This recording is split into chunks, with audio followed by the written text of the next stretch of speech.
అందరికీ నమస్తే. ఈరోజు మనం సింపుల్గా పొటాటో శాండ్విచ్ ఎలా చేసుకోవాలో తెలుసుకుందాం. దీనికి కావాల్సిన ఇంగ్రీడియంట్స్ చూద్దాము. ఉప్పు, ధనియాల పొడి, పసుపు, కారం, జీరా పౌడర్, ఉడికించుకున్న ఆలు అండ్ ఉల్లిగడ్డ, పచ్చిమిర్చి, 4 స్లైసెస్ ఆఫ్ బ్రెడ్ తీసుకున్నాము.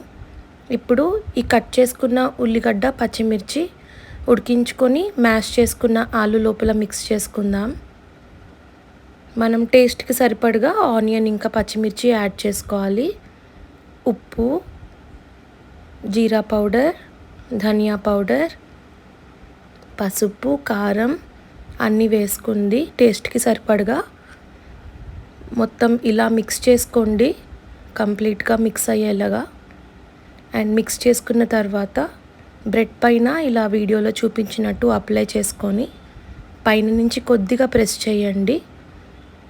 అప్పుడు కరెక్ట్గా స్టిక్ అయి ఉంటాయి. పెనం మీద ఇలా 2 సైడ్స్ కాల్చుకోవాలి. లైట్గా అప్లై చేసుకోండి ఆయిల్. అంతే, simple and tasty potato sandwich ready. ఇలా మధ్యలో నుంచి కట్ చేసుకొని సర్వ్ చేసుకోండి. Thank you so much for watching. Me taste ఎలా వచ్చిందో కంపల్సరీగా ట్రై చేసి కమెంట్ సెక్షన్లో పోస్ట్ చేయండి.